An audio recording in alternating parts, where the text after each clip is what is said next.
वक्रतुंड महाकाय सूर्यकोटि समप्रभ निर्विघ्नं कुरु मे देव सर्वकार्येषु सर्वदा।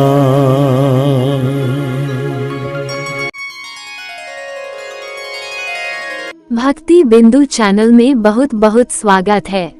तो दोस्तों, आज की वीडियो में आपको सुनाने जा रही हूँ कहानी श्रद्धा की कसौटी। तो दोस्तों, वीडियो को लास्ट तक जरूर देखना और वीडियो को लाइक सब्सक्राइब करके घंटी पर जरूर क्लिक कर देना। तो चलिए मैं आपको आज की कहानी सुनाती हूँ। एक साधु महाराज श्री रामायण जी की कथा सुनाते थे। उनकी कथा सुनकर लोग आनंद विभोर हो जाते थे। साधु महाराज का एक नियम था, प्रतिदिन वह कथा प्रारंभ करने से पहले हनुमान जी को कथा सुनने के लिए आमंत्रित करते थे। वह जहाँ पर कथा सुनाते थे वहाँ उन्होंने कथा के स्थान पर हनुमान जी को विराजने के लिए आसन के रूप में एक गद्दी भी रखी हुई थी। आइए हनुमंत जी विराजिए, ये कहकर हनुमान जी का आवाहन करते थे। उसके बाद 1 घंटे तक कथा सुनाते थे।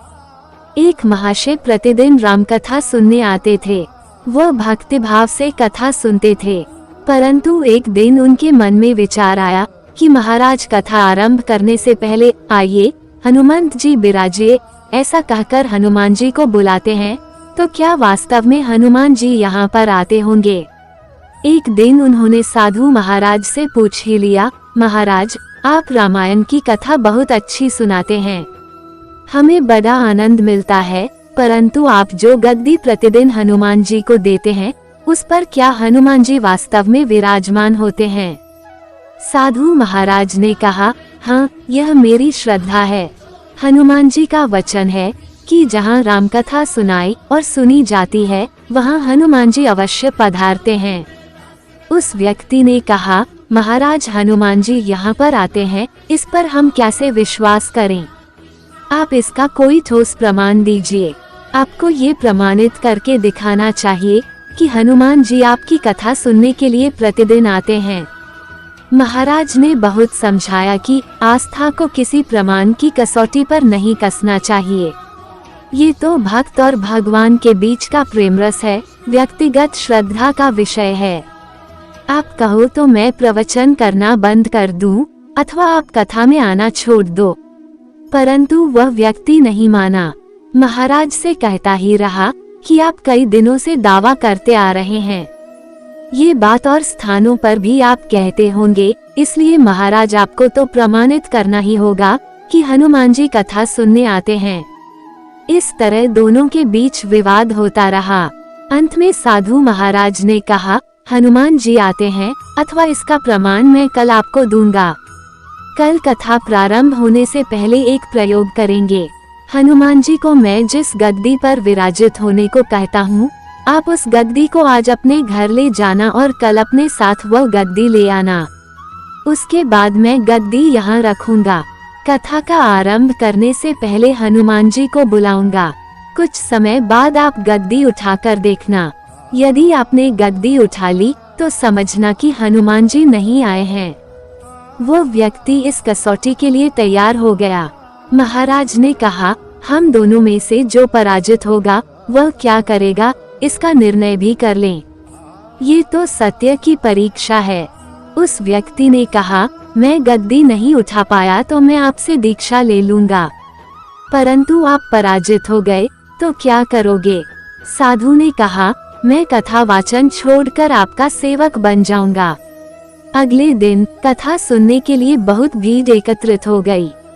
सारे लोग भक्ति, श्रद्धा, प्रेम और विश्वास की परीक्षा देखने आ पहुँचे।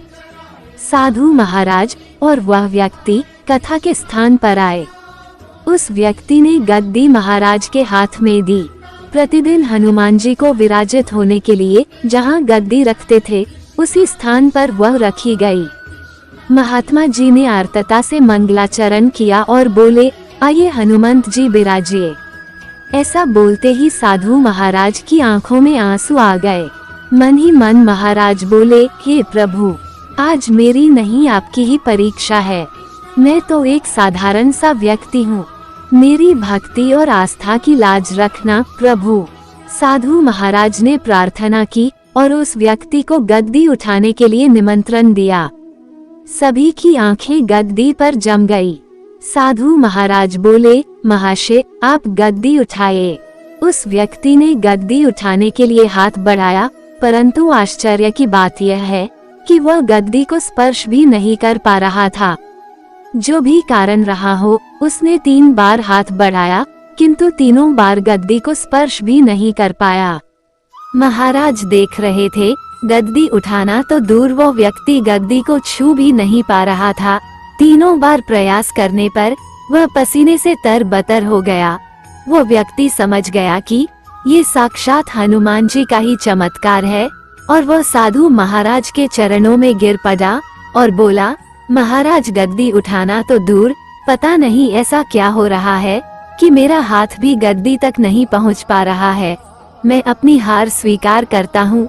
जिस प्रकार उस व्यक्ति ने कहा था, उसी अनुसार उसने साधु महाराज से दीक्षा ली और भगवान की सेवा में जुट गया। कहते हैं कि श्रद्धा और भक्ति के साथ की गई आराधना में बहुत शक्ति होती है। प्रभु की मूर्ति पाषाण की ही होती है, परंतु भक्त के भाव से उसमें प्राण प्रतिष्ठा होती है और स्वयं प्रभु उसमें विराजते हैं।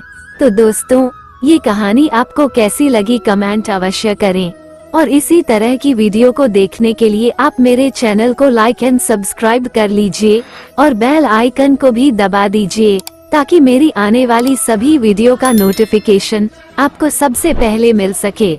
और वीडियो को अपने दोस्तों के साथ भी शेयर करना ना भूलें। राधे राधे।